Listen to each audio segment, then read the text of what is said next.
You know, and it's me, it's Mark, it's the, you know, Kevin Systrom and Instagram, it's all of these people, understood this consciously, and we did it anyway. That culture is missing here. So part of what we're trying to do to achieve those goals is like take really big, audacious points of view on the world and then train ourselves to be patient.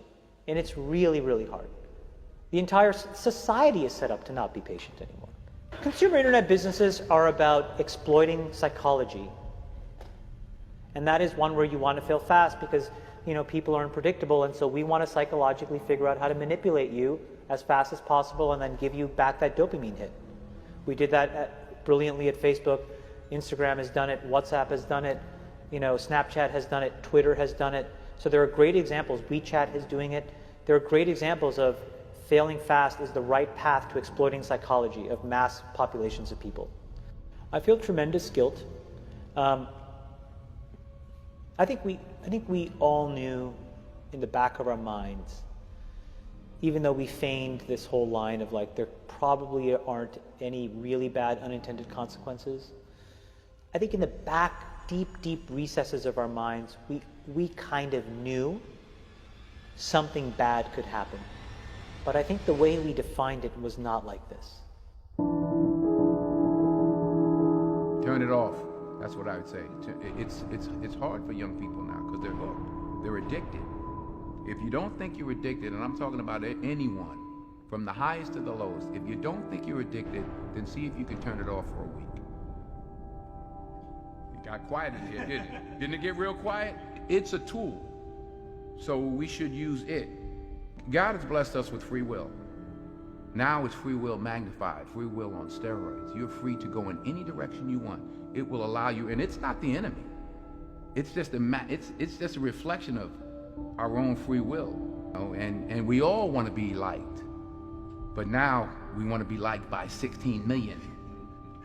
And will now, some of us, do anything to be liked. We used to do anything to be liked, but it was by the person in front of you.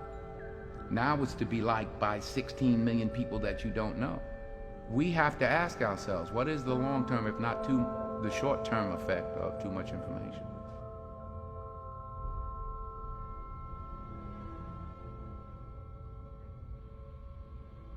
So the context was I was at Stanford, and the dean asked me to speak to the MBA students. And in it, what I was talking about was, the question was, you know, what do you think the long-term effects of social media in general are?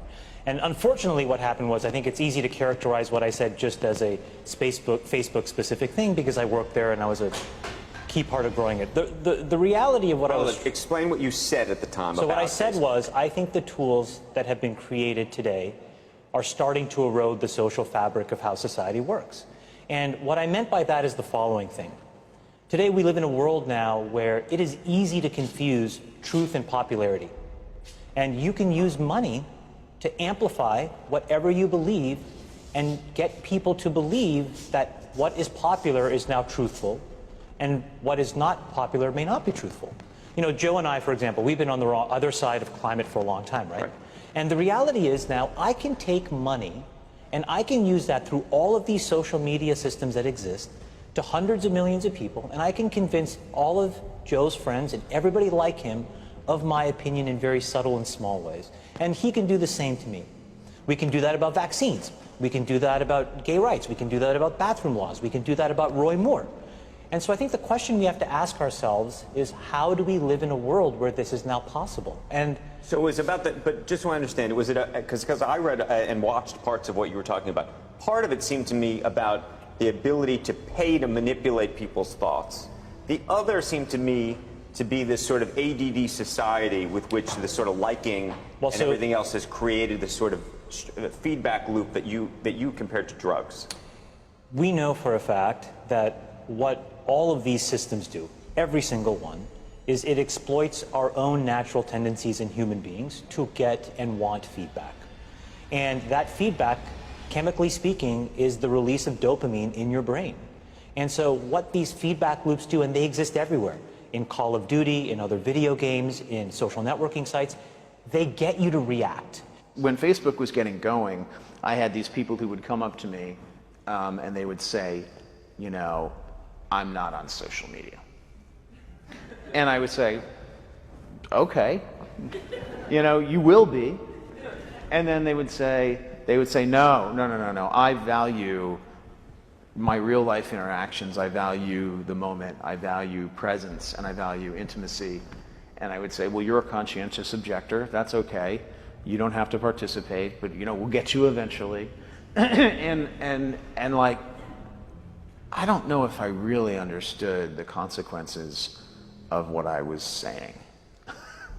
Because the unintended consequences of a network when it grows to 1 billion or 2 billion people, and it literally changes your relationship with society, with each other, with you know, it probably interferes with productivity in weird ways. God only knows what it's doing to our children's brains. You know, if the thought process that went into building these applications, Facebook being the first of them to really understand it, that thought process was all about how do we consume as much of your time and conscious attention as possible. And that means that we need to sort of give you a little dopamine hit every once in a while because someone liked or commented on a photo or a post or whatever. And that's going to get you to contribute more content, and that's going to get you, you know, more likes and comments. I mean, it's a social validation feedback loop that it's like it's exactly the kind of thing that a hacker like myself would come up with, because you're exploiting a vulnerability in human psychology. It literally is a point now where I think we have created tools that are ripping apart the social fabric of how society works. That is truly where we are. And I would encourage all of you, as the future leaders of the world, to really internalize how important this is. If you feed the beast, that beast will destroy you. If you push back on it, we have a chance to control it and rein it in. And it is a point in time where people need to hard break from some of these tools and the things that you rely on. The short-term dopamine-driven feedback loops that we have created are destroying how society works. No civil discourse, no cooperation, misinformation, mistruth. And it's not an American problem. This is not about Russian ads. This is a global problem. So we're in a really bad state of affairs right now, in my opinion. It is eroding the core foundations of how people behave by and between each other. And I don't have a good solution. You know, my solution is I just don't use these tools anymore. I haven't for years. It's created huge tension with my friends, huge tensions in my social circles. If you look at, like, you know, my Facebook feed, I've posted maybe 2 times in 7 years. 3 times, 5 times. It's less than 10. And it's weird. I guess I kind of just innately didn't want to get programmed. And so I just tuned it out. But I didn't confront it. And now to see what's happening, it really bums me out. Like, think about, like, there were these examples where there was a hoax in WhatsApp where in some, like, village in India, people were, like, afraid that their kids were going to get kidnapped, etc. And then there were these lynchings that happened as a result, where people were like vigilante running around. They think they found the person, and I mean, seriously? Like, that's what we're dealing with. You know, imagine, like, when you take that to the extreme, where, you know, bad actors can now manipulate large swaths of people to do anything you want. It's a really, really bad state of affairs. And we compound the problem, right? We curate our lives around this perceived sense of perfection because we get rewarded in these short-term signals, hearts, likes, thumbs up, and we conflate that with value and we conflate it with truth. And instead what it really is fake brittle popularity. that's short-term and that leaves you even more, and admit it, vacant and empty before you did it. Because then it forces you into this vicious cycle where you're like, what's the next thing I need to do now? Because I need it back. Think about that compounded by 2 billion people. And then think about how people react then to the perceptions of others. It's really bad. So you're training your brain here, whether you think it or not, whether you know it or not, whether you acknowledge it or not. Acknowledge that these things where you're spending hours a day are rewiring your psychology and physiology in a way that now you have to use to go and figure out how to be productive in the commercial world. So if you don't change this, you are going to get the same behaviors over here. Change this. There's a reason why Steve Jobs was like anti-social media. I am telling you I'm not on these fucking apps. I'm not him by any stretch of the imagination. But I am proactively trying to rewire my brain chemistry to not be short-term focused. I'm telling you they're linked. And I think that if you get too desensitized and you need it over and over and over again, then you become actually detached from the world in which you live. You become callous, you become crude. And you live in front of your screen. But Chamath, let me ask you this, because the thing that I've been so concerned about is Facebook just announcing that you're going to be having some app that you can use when you're 7 to 13.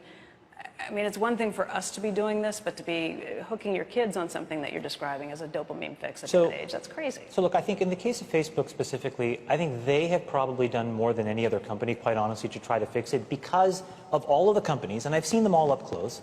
They're the most, frankly, to be very blunt and honest, the best run and the most technically sophisticated. But they're also emailing me if I haven't logged onto Facebook for a while saying, hey, did you see the post from so-and-so? Did you see the post from so-and-so? Trying to lure you back in. And again, we can make those decisions as adults, but as children, that is a different... Well, I think the product, and I don't know it quite honestly in as much detail as I should, but I think the way that that product works, because of privacy laws in the United States, you actually have to get parental permission. The point, though, is, and what you're bringing up is, I think, is the most important thing. We all have never taken a step back and actually asked ourselves, how should we be interacting with these things now, 7 years into it? And what should we be expecting of the internet at large? Look, the reality may be the entire business model of the internet may be fundamentally somewhat broken, right? Because we allow ourselves to get interacted with in ways where we don't necessarily control the medium or the messenger. And we are not putting up any barriers to ever give yourself any downtime from that either. Exactly. And so it may mean that we all collectively need to figure out, not just individuals, but also the companies, also governments, quite honestly, how different business models need to exist so that we can actually divorce ourselves from how this stuff is working. What goes on? Tonight here, a warning about Facebook and what some believe it's doing to kids. The warning comes from two of the company's earliest executives. Carter Evans is following this. We kind of knew something bad could happen. Chamath Palihapitiya, a former Facebook executive once in charge of user growth, now says he has tremendous guilt about the social network he helped build. We have created tools that are ripping apart the social fabric of how society works. And it's influencing the next generation. Studies show 92% of teens go online daily, and 1 in 5 young people regularly wake up in the night to send or check messages on social media. People need to hard break from some of these tools and the things that you rely on. The short-term dopamine-driven feedback loops that we have created are destroying how society works. No civil discourse, no cooperation, misinformation, mistruth. Bad actors can now manipulate large swaths of people to do anything you want. He's not the only social media executive blowing the whistle. Former Facebook president Sean Parker recently said the initial goal was to get people hooked. You're exploiting a vulnerability in human psychology. The inventors, creators understood this consciously, and we did it anyway. We have to hold the tech industry accountable. Jim Steyer is founder of Common Sense Media. They, in many cases, have ignored the consequences, some of the downsides of some of the innovations they brought to our society. You don't realize it, but you are being programmed. It was unintentional, but now you got to decide how much you're willing to give up. When Facebook was getting going, I had these people who would come up to me and they would say, you know, I'm not on social media. And I would say, okay, you know, you will be.